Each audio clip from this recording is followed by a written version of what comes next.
Hello, I'm Kathy Welland, your host. Today we're going to round off the semester with a special on Canadian talent.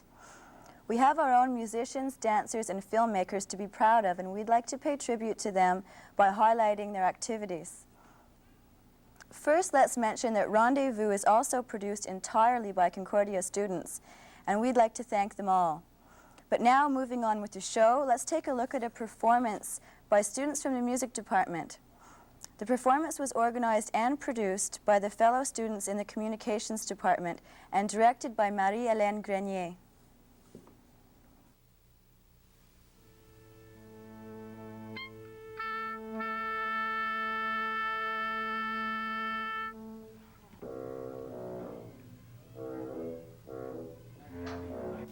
The members of Camerata Ars Nova are various musicians, students and professionals from Montreal. Categorized as a tonal contemporary music chamber orchestra, the group is comprised of about 12 musicians who can adapt to different orchestrations. The three key members, Charles Dallaire, Marc Laflamme, and Michael Edward, foresee a future at the professional level on a full-time basis. Among other goals, the members of Camerata want to collaborate with existing ensembles and play a broad range of contemporary music, including Broadway compositions.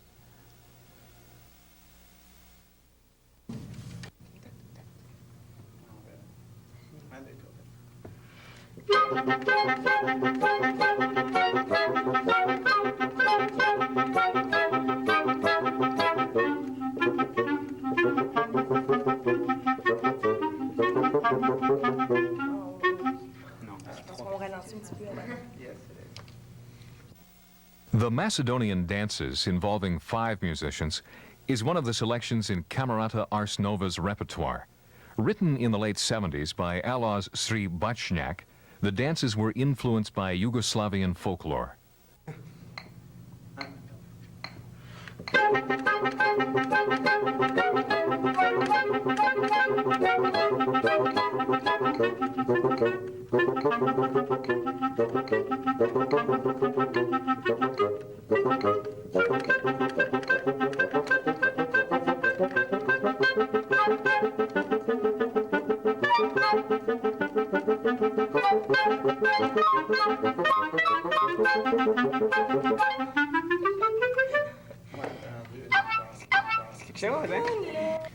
Well, the group was, the idea of the group came about by, let's say, Michael Edward, who is not present at the moment.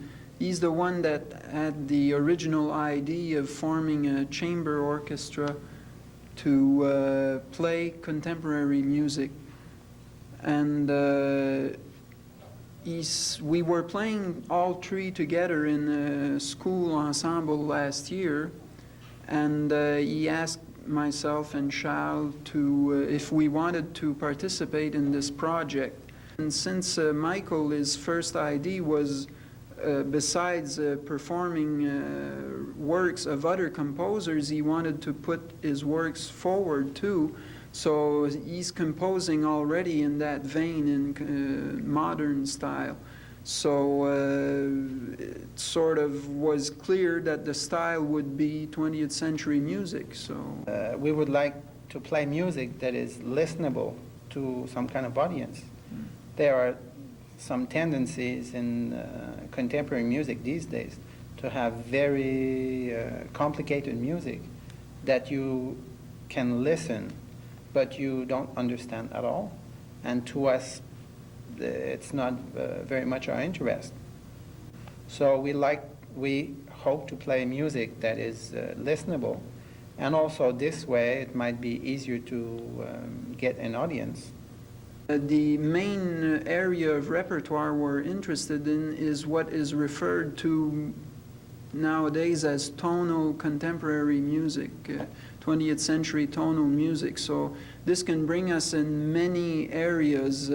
Let's say if we can give a few composers as reference, this brings us from people like Gabriel Fauré and Claude Debussy up to any composer working and active at the moment.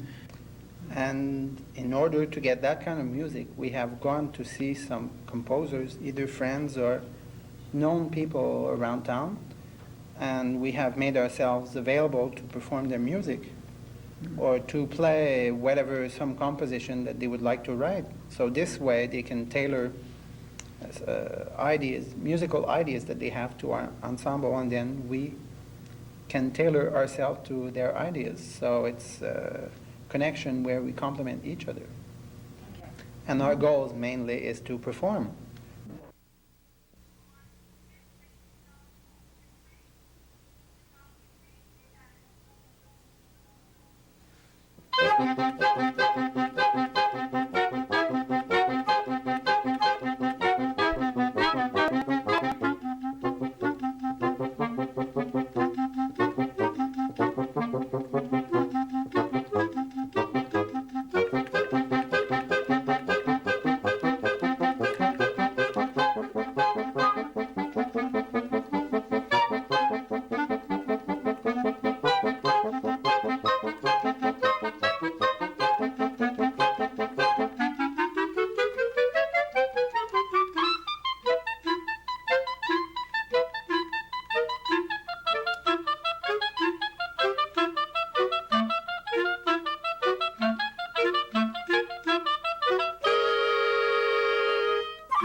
It's good to see the communications department of the university promoting students from another department.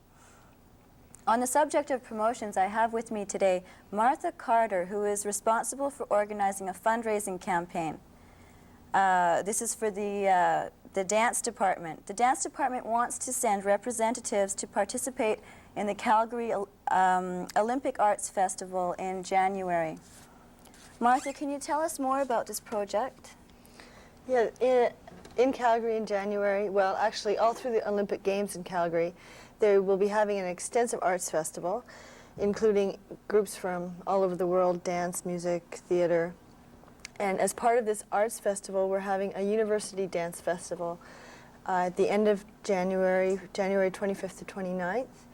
And that will include 15 universities from across Canada who will come to participate, perform for each other, take classes, workshops, and lectures, and basically exchange ideas and see what each other do, meet each other.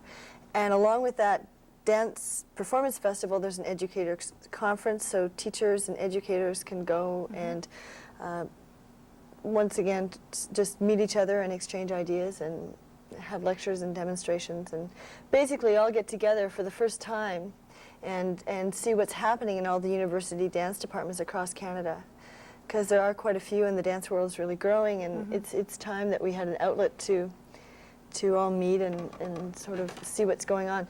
And although it's happening in Calgary this year, they're planning to extend it and make it hopefully a yearly event in different cities in Canada every year.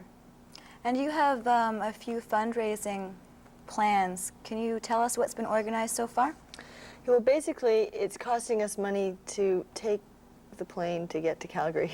That's basically what we're raising, is the money just to get there. Once we're there, we get accommodation and some meals and all that. So we approached government funding, but that was not too great because they mostly fund professionals, not university situations and students.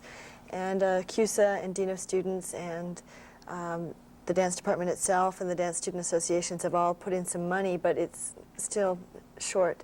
So we have now planned a dance marathon, which is happening at Les Foufounes Electric. It goes from noon until 3 a.m., so actually it's a 14-hour marathon, and students will be dancing for the 14 hours and being sponsored by the hour, and people can come and party, and there's door prizes and prizes for the people who dance the longest, and hopefully that will bring in the money that we need to send the students. And hopefully everyone will come and it participate. sounds like fun. It sounds like fun. What kind of preparation is involved in such a project? In the Arts Festival project? Yeah. Well, I do the paperwork to make sure that they're going to get there. I made the plane reservations. But it's the students that have to go and perform, and it's the students that are doing the choreography. And on that level, Concordia Dance Department is quite unique, because we could have hired a choreographer or got one of the faculty members to choreograph a piece on the students and perfect a nice polished dance work and taken it there. And maybe that would have been more efficient or easier, or we would have been able to see farther in advance or know farther in advance exactly what choreographies will be happening. But instead we are encouraging the students to do their own creative work, which is what the department's all about, for them to just establish their own way of moving and discover their own creative process and come up with choreography of their own with their peers, with other dance students. And how many lucky students do you think will be going to Calgary? Well, if all goes well with the fundraising, we'd like to send 8 students, and there'll be 2 faculty members. So it'll be a little tricky to decide. There's about 55 students in the department, so about 8 of them will be going. And can you describe somewhat what kind of dancing it is that they do? Right. Okay. It's contemporary modern dance. We call ourselves the Contemporary Dance Department, and it's always a little bit hard to define. It's not ballet. It's not jazz.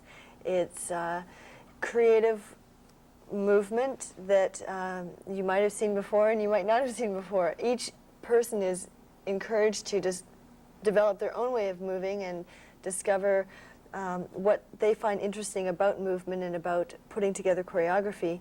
Now, of course, we have dance classes that there are set exercises or ways of exercising the body that carry over in any dance discipline. It doesn't really matter, to build stretch and strength and flexibility and coordination and all those basics.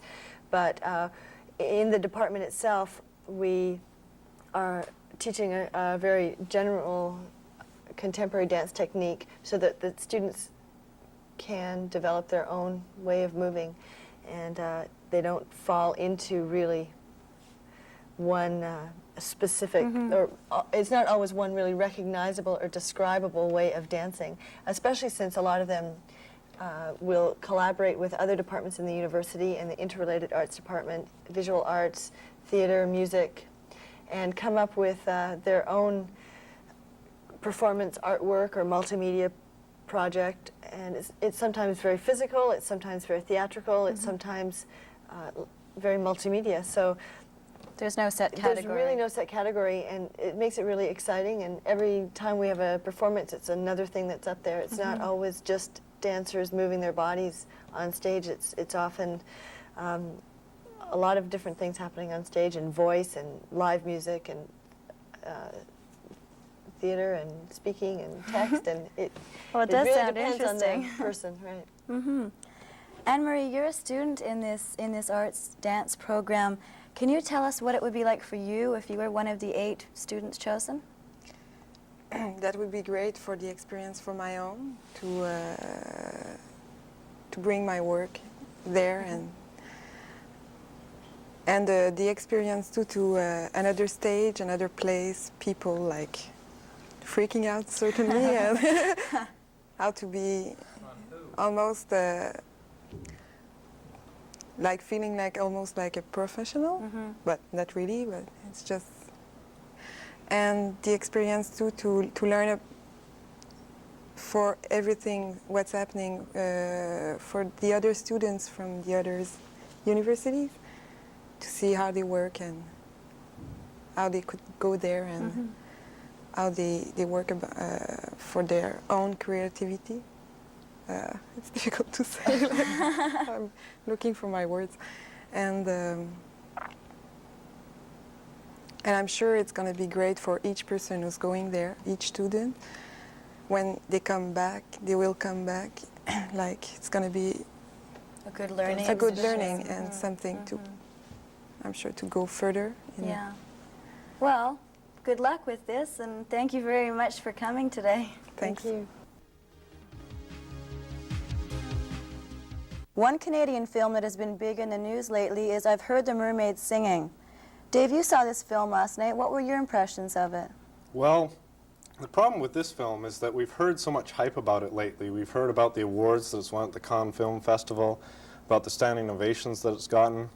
The movie has a lot to live up to, but it's finally arrived in town and we can see what all the fuss is all about. I've Heard the Mermaids Singing is a story about Polly, who is a shy, organizationally impaired person Friday. She lives in her self-described bachelorette with her cat. She takes photos of the world around her. She lives in her own little dream world. To support herself, she gets a job working in an art gallery and is immediately attracted to the curator, Gabrielle, who is everything that Polly isn't. She's Euro chic, she's a socialite, she's fashionable, and she's also quite cold. Things start to go wrong for Polly when Gabrielle's lesbian lover shows up, and Gabrielle criticizes some photos of Polly's. Things go from okay to worse for her. There are some flaws with this movie. Some of the scenes come off incredibly awkwardly, like quite amateurish. And the ending is, it totally undermines the whole reality fantasy theme that runs throughout the movie. It isn't a very good ending at all, in my opinion. But the cinematography is excellent, especially the black and white dream sequences. And credit has to go to Patricia Rozema, the director, who directed it, wrote it, produced it, and edited it for $250,000 on 16 millimeter. It was quite an accomplishment. The best thing about this film is Sheila McCarthy as Polly. It's an incredible performance. She has Polly down to a T, all the tics and everything. If you go see this film for one thing, go and see it for Sheila McCarthy's performance. It's really good. I believe we have a clip of the film. It's the trailer, in fact, and it really illustrates Sheila McCarthy's performance as Polly. It's quite a good clip, so why don't we see that now? Small. And I'm a girl Friday. Well, actually, I became a person Friday a couple years ago. Didn't change the job very much. Anyways, my new boss was a curator. Bonjour. Bonjour. She loved to talk about art things. And like whose work shows talent and whose doesn't. And whose work shows acute awareness. Like, at first, I thought she meant like a cute face. Acute awareness. Well, thanks a lot, Dave. Well, that's a pretty big lineup, and thank you, the viewers, for being with us today.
For further information or comments, you may write to us at Canal Info, Concordia University, 1455 de Maisonneuve Boulevard West, room 399, Montreal, Quebec, postal code H3G1M8, or call us at area code 5